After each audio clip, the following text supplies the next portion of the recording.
Pagi hari ini kami mau duduk diam mendengarkan suara-Mu melalui hamba-Mu Pak Heri. Urapi hamba-Mu, pakai hamba-Mu Tuhan, agar pesan-Mu yang disampaikan melalui hamba-Mu jatuh di tanah yang subur bagi setiap kami Tuhan. Ubah hati kami, perbarui hati kami Tuhan. Di tahun paradigma yang baru ini Tuhan, kami akan menyongsong tahun yang baru Tuhan Yesus.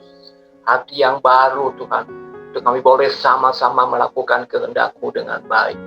Terpuji nama-Mu, hanya dalam nama Bapa, Anak dan Roh Kudus, yaitu Tuhan Yesus Kristus, kami sudah berdoa dan mengucap syukur. Haleluya. Amin. Silakan Pak Heri. Ya baik, terima kasih Pak Rahmat. Shalom Bapak Ibu sekalian. Terima kasih Bapak Ibu Gembala dan semuanya. Kita bertemu kembali hari ini. Terima kasih tadi lagu pujian yang terakhir begitu luar biasa ya, yaitu Roh-Mu yang hidup penuhiku. Nah, ini berbicara pribadi Roh Kudus. Nah, terima kasih Pak Rahmat sudah tergerak untuk memilihkan lagu pujian ini. Jadi Roh Kudus itu adalah Roh Allah. Dia adalah Roh Allah yang ada dan tinggal di dalam kehidupan kita. Roh Kuduslah yang memberikan tuntunan di dalam seluruh kehidupan kita. Tadi lagu itu katanya gini, Roh-Mu yang hidup penuhiku, mengalir dalamku, jiwaku tenang bersamamu dalam naungan-Mu. Jadi Roh Kudus itu mengalir di dalam diri kita, mengalir dari dalam keluar sehingga memberikan dampak. Nah, ini Roh Kudus. Nah, yang perlu kita lakukan apa? Sesuai di refnya tadi, kubuka hati untuk jamahan-Mu. Kau ambil alih seluruh hidupku. Nah, sebelumnya apa? Berserah penuh di hadirat-Mu. Ini yang Tuhan mau. Roh Allah, yaitu Roh Kudus, ada di dalam diri kita. Tugas kita adalah apa? Kita membuka hati. Ya, untuk apa? Berserah dan menyerahkan seluruh kehidupan kita di dalam pimpinan Roh Kudus. Nah, anak-anak Tuhan itu apalagi di zaman saat ini ya, zaman perjanjian baru, itu diberikan privilege yang luar biasa dibanding orang-orang perjanjian lama seperti Daud dan lain-lain sebagainya. Yang luar biasanya apa kita? Yang luar biasanya adalah Roh Kudus itu Tuhan berikan tinggal di dalam diri kita. Diurapi, artinya ya Roh Kudus tinggal dalam diri kita. Kalau dalam perjanjian lama tidak seperti itu. Ya, hanya orang-orang tertentu saja yang diurapi, yang penuh roh. Ya, contoh raja yang dipilih, ya, nabi, ya bisa kepenuhan roh. Tapi kalau kita sekarang ini, firman Tuhan bilang apa? Semua dari kita itu ada Roh Kudus di dalam diri kita. Orang-orang dalam perjanjian lama tidak, hanya tertentu saja yang terpilih. Bukankah ini suatu hal yang luar biasa? Gitu. Hanya saja kadang-kadang kita sekarang ini tidak menyadari kalau ada Roh Allah yang tinggal, yang diam di dalam diri kita. Itu dulu yang perlu kita ingat-ingat. Sehingga kalau kita tidak sadar, setiap hari atau sering kali atau kadang-kadang kita itu dipenuhi oleh kekhawatiran hidup, lalu merasa bingung apa yang harus aku lakukan. Padahal Roh Allah itu ada dalam diri kita, yaitu Roh Kudus. Siapa itu Roh Kudus? Roh Kudus itu bukan sekedar pribadi yang lembut, tetapi Roh Kudus itu pribadi yang penuh kuasa. Siapa itu Roh Kudus? Roh Kudus itu pribadi yang kalau teman-teman baca di dalam Alkitab, bilang apa? Roh Allah melayang-layang di atas permukaan air. Itu di Kejadian 1. Ya, ketika dunia ini masih carut-marut waktu itu. Ya, dialah kuasa yang begitu luar biasa. Ya, yang menciptakan bumi, kuasa itu yang menciptakan bumi itu Roh Kudus. Gitu. Ketika Tuhan Yesus membuat banyak mukjizat, siapa yang melakukan? Kuasa Roh Kudus. Ya, jadi Roh Kudus ini satu kuasa yang luar biasa. Bayangkan, dalam diri kita yang manusia daging ini penuh keterbatasan, tinggal pribadi yang tak terbatas, pribadi Allah. Nah, bukankah ini satu hal yang luar biasa? Yuk, kita lihat lebih dalam lagi. Kita akan baca sama-sama di dalam Yohanes 14 ayat 15 sampai 18. Saya akan share screen. Yohanes 14 ayat 15 sampai 18. Saya coba besarkan sedikit. Nah, ini sudah agak besar ya. Baik. Nah, topik kita hari ini adalah tuntunan Roh Kudus. Ini sedikit nyambung dari apa yang saya bagikan di Morning Worship tanggal 7 Februari kemarin. Juga ini nyambung dari apa yang Pak Gembala kita, Pastor Agung pernah sampaikan, yaitu hendaklah hidupmu dipimpin oleh Roh. Yuk kita baca sama-sama Yohanes 14 ayat 15 sampai 18. Jikalau kamu mengasihi aku, kamu akan menuruti segala perintahku. Nah, ini yang Yesus sampaikan yang pertama, menuruti segala perintah Tuhan Yesus. Lalu diikuti oleh ayat 16. Ya, ayat 16. Aku akan minta kepada Bapa, yaitu Yesus akan minta kepada Bapa. Minta untuk apa? Ya. Dan Ia, yaitu Bapa, akan memberikan kepadamu apa? Seorang penolong yang lain, supaya Ia menyertai kamu selama-lamanya. Seorang, yaitu pribadi, penolong yang lain. Mengapa ada kata yang lain? Ini berbicara satu pribadi selain pribadi Yesus. Ya, tanggal 7 Februari waktu itu saya sempat menyampaikan bahwa murid-muridnya itu ketika Yesus waktu itu masih ada di dalam dunia ini sebagai manusia, ya murid-muridnya sangat bergantung bersandar pada Yesus karena dengan mata sendiri mereka melihat Yesus membuat berbagai macam mukjizat dan hikmatnya luar biasa. Tetapi setelah itu tidak lama Yesus akan harus mati disalib, lalu bangkit dan diangkat ke surga. Tentu sebagai murid-murid akan khawatir karena murid-murid itu sama seperti kita juga sama seperti murid-murid. Karena seringkali kehidupan kita itu banyak hanya berfokus pada apa yang kita lihat saja.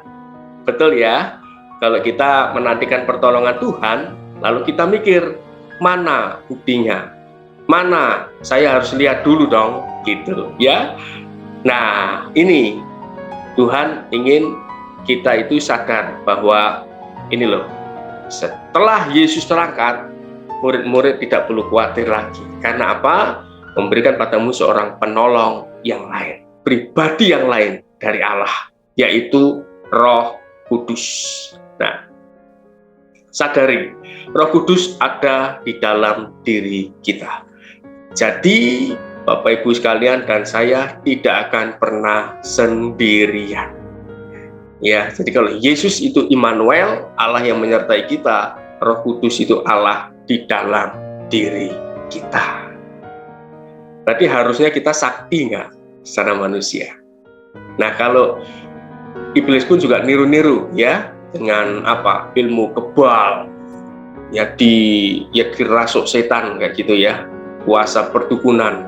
Seolah-olah mereka itu sakti gitu loh. Orang-orang yang dirasuk setan, orang-orang yang punya ilmu kebal, padahal hidupnya dikuasai setan gitu. Ya. Nah, kita dikuasai Roh Allah sendiri. Harusnya dalam tanda kutip sakti. Nah, itu dia ya. Oke, tidak perlu khawatir ya. Karena Yesus bilang apa? Supaya Ia menyertai kamu selama-lamanya. Ini janji Tuhan. Ayat 17. Yaitu Roh kebenaran. Dunia tidak dapat menerima Dia, sebab dunia tidak melihat Dia dan tidak mengenal Dia. Tetapi kamu mengenal Dia. Kita itu kenal sama Roh Kudus harusnya. Sebab Ia menyertai kamu dan akan diam di dalam kamu.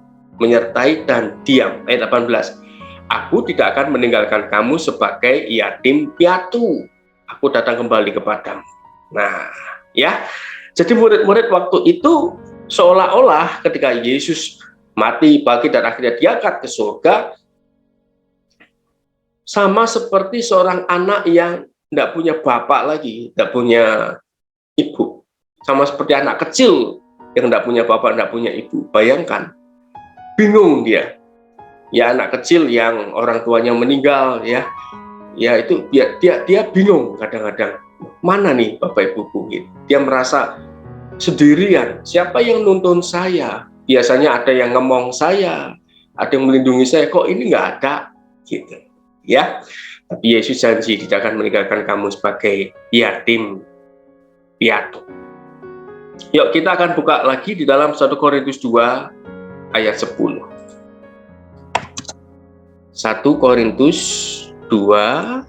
Nah, ini penting untuk kita mengerti bersama-sama. 1 Korintus 2 ayat 10. Nah, ini. Karena kepada kita Allah telah menyatakannya oleh Roh. Sebab Roh menyelidiki segala sesuatu, bahkan hal-hal yang tersembunyi dalam diri Allah. Ini adalah bentuk tuntunan Roh Kudus dalam diri kita. Firman Tuhan bilang apa? Kepada kita, Allah telah menyatakannya oleh Roh. Seringkali, ya bahkan hampir setiap saat lah, itu Tuhan berbicara kepada kita. Melalui siapa? Melalui Roh Kudus. Nanti kita akan lihat ya, seperti apa sih tuntunannya, menyatakannya pada kita itu lewat apa, dalam bentuk apa ya. Kita lanjutkan dulu. Sebab Roh, yaitu Roh Kudus, menyelidiki segala sesuatu, bahkan hal-hal yang tersembunyi dalam diri Allah. Bahkan apa yang ada di dalam diri Bapa saat ini, itu Roh Kudus tentu tahu dong, oleh rohnya Bapa sendiri. Iya gitu. Jadi saat ini apa yang Bapa mau, itu Roh Kudus menyatakannya kepada kita. Gitu. Itulah sebabnya kadang-kadang kita kalau pernah nggak ketika kita tidur kadang-kadang jam 1 pagi atau jam 2 pagi itu kok kayak kebangun gitu loh. Dan digerakkan untuk berdoa, digerakkan untuk menyembah gitu. Nah, itu Roh Kudus. Ya, kalau kita dibangunkan tengah malam atau kita bangun, yang kita lakukan apa? Doa dan tanya, ya Tuhan, apa yang ingin Kau sampaikan kepadaku? Nanti Roh Kudus akan menyampaikannya. Misalkan diberikan kesan, yuk doakan orang ini, doakan. Misalnya diberikan kesan, yuk baca firman Tuhan ini, ada pesan Tuhan. Nah, baca. Tinggal ikuti saja tuntunannya. Bahkan teman-teman sekalian, sebelum Tuhan Yesus nanti datang yang kedua kalinya, kita tahu siapa yang ngasih tahu? Roh Kudus. Sesaat sebelum Yesus datang, kita nanti tahu. Ya, karena Roh Kudus yang akan memberitahukan gitu ya. Nah, ada banyak cara di mana Roh Kudus itu menuntun kehidupan kita. Roh Kudus menuntun kita. Bagaimana Roh Kudus memberitahu apakah langkah kita salah apa enggak, apa yang harus kita lakukan. Ada banyak cara. Tetapi hari ini saya hanya akan membagikan 6 saja. Setiap orang tentu pernah mengalami ini dan Roh Kudus akan memberi tuntunan dengan cara yang berbeda. Ya, cara pertama yang biasanya Roh Kudus juga lakukan untuk menuntun kehidupan kita adalah melalui firman Tuhan. Ya, nah, teman-teman tentu pernah mengalami ketika dalam persoalan atau dalam kondisi apa, tiba-tiba firman Tuhan itu muncul dalam pikiran kita. Saya juga pernah. Jadi waktu itu saya kan suka memberikan pelatihan. Ini profesi saya, memberikan training atau pelatihan kepada peserta ya, banyak orang, pelatihan soft skill gitu, komunikasi efektif, service excellence dan lain sebagainya. Nah, saya sering kalau diundang pelatihan itu biasa memberikan pelatihan bisa sampai 6 sampai 10 hari, jadi berturut-turut setiap hari gitu ya. Itu sering. Waktu itu kejadiannya di Surabaya, saya memberikan pelatihan ke ribuan karyawan rumah sakit Mitra Keluarga di Surabaya, karyawannya ribuan. Jadi kita bagi Per sesinya itu 30-50 peserta, training dari jam 8 pagi sampai jam 5 sore, itu selama 10 hari. Gitu.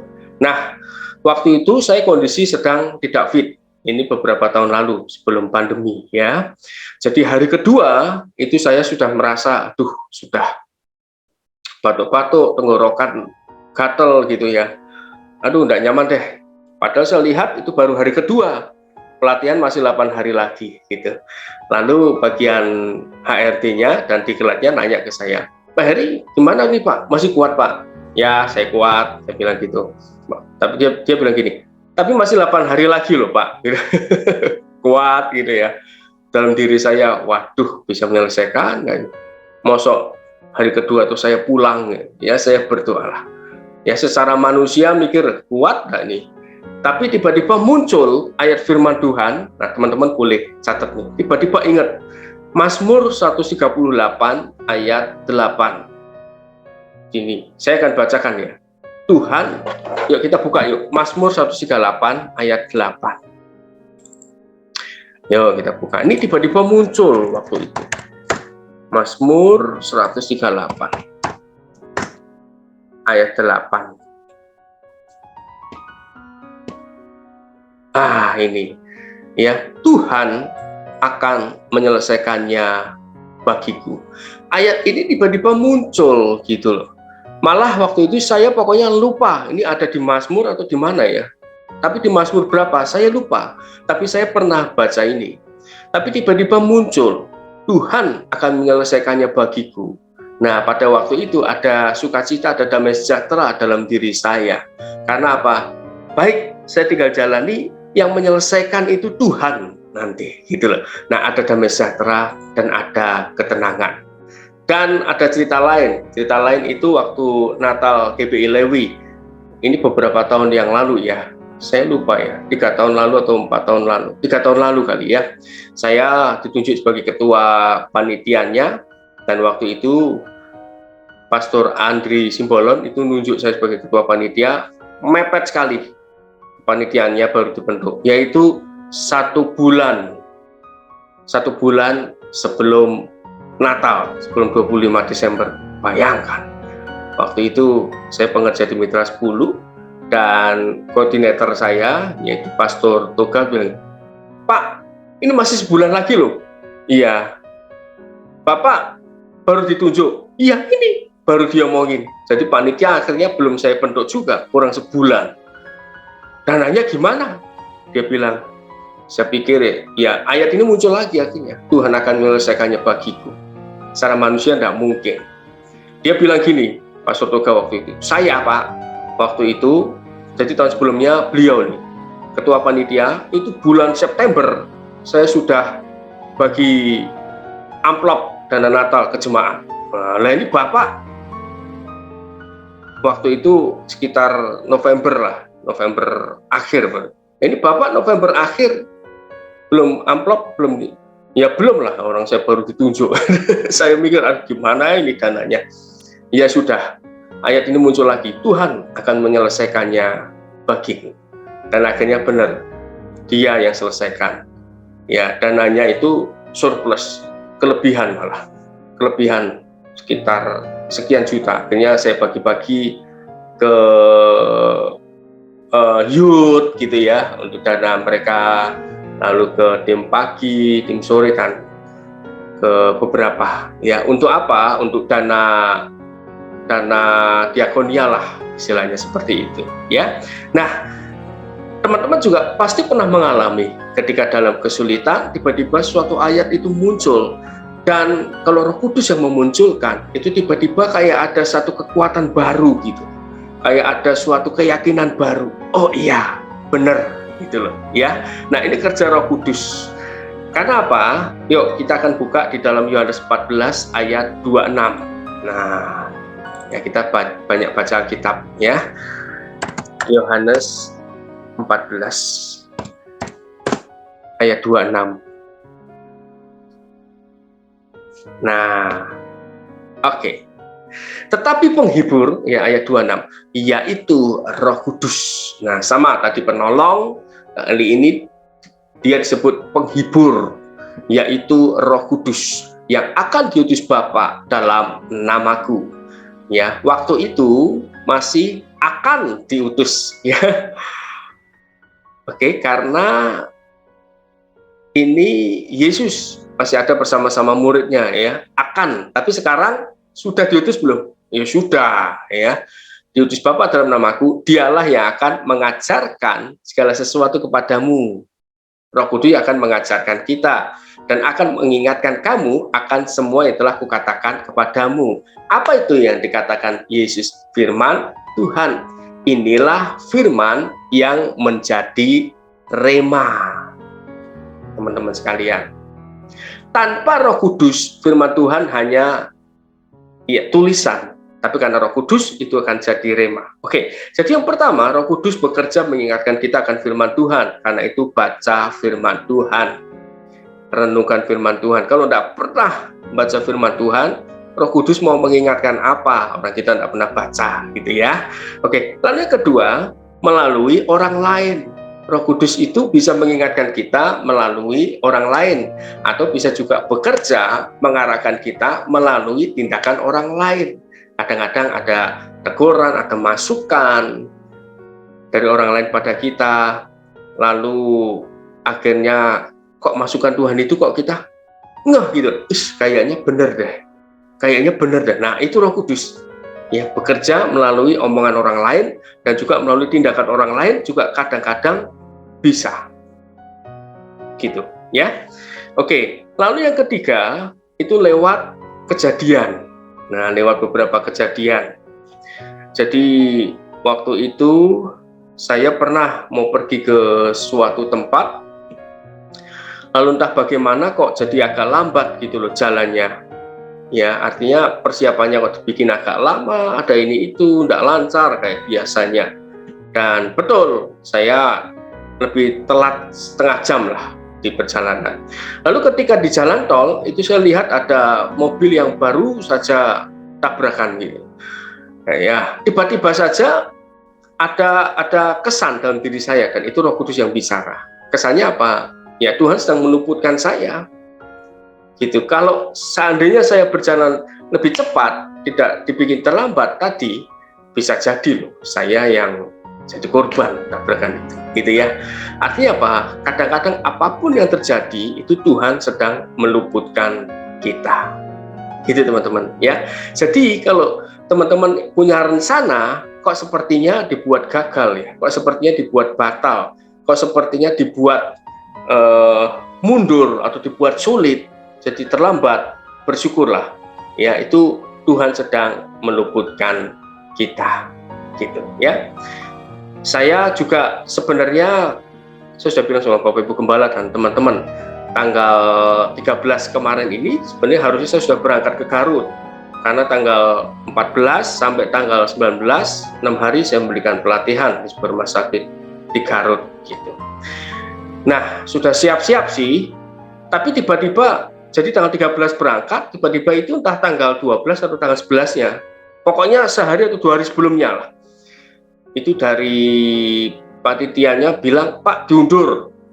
Waduh, mendadak lagi gitu ya, diundur jadi Maret ya, karena PPKM level 3. Entah kenapa pas diundur itu ada kesan dalam diri saya bahwa Tuhan punya rencana, Tuhan sedang meluputkan gitu ya.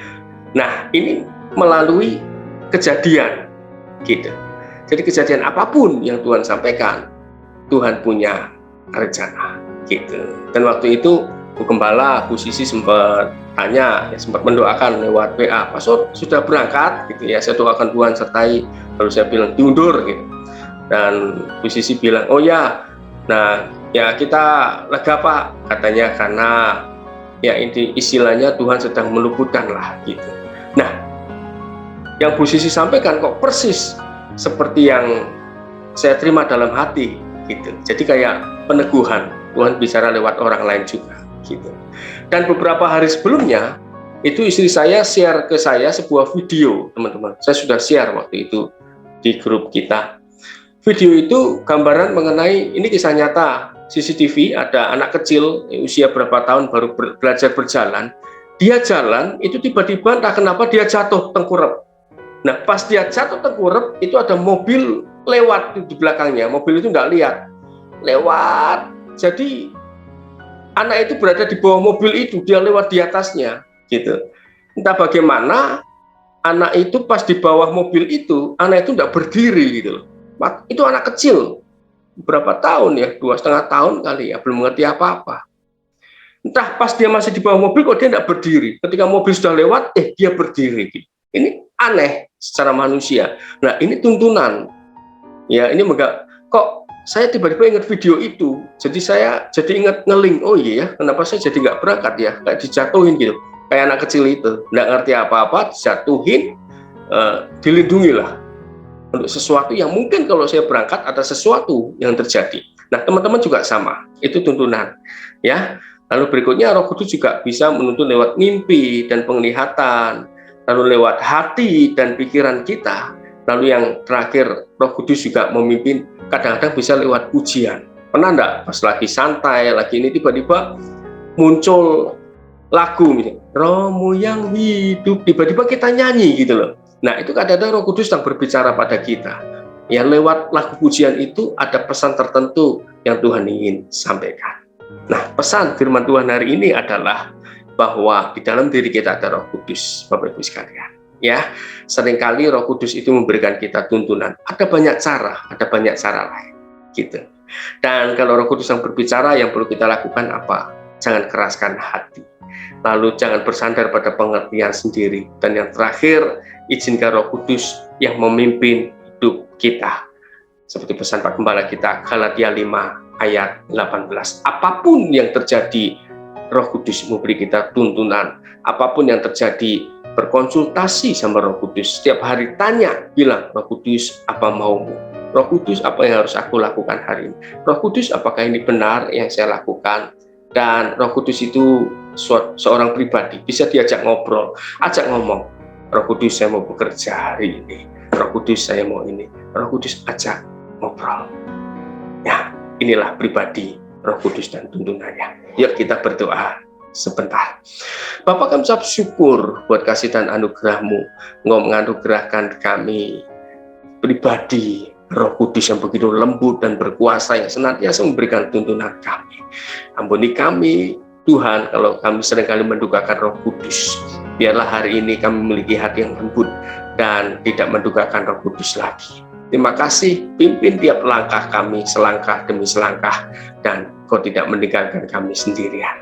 Terima kasih Tuhan bagi anak-anak-Mu yang hari ini sedang mengalami persoalan, sedang khawatir, ingatkan kami bahwa ada Roh Tuhan dalam diri kami, ada Roh Kudus dalam diri kami yang senantiasa menolong dan menguatkan kami.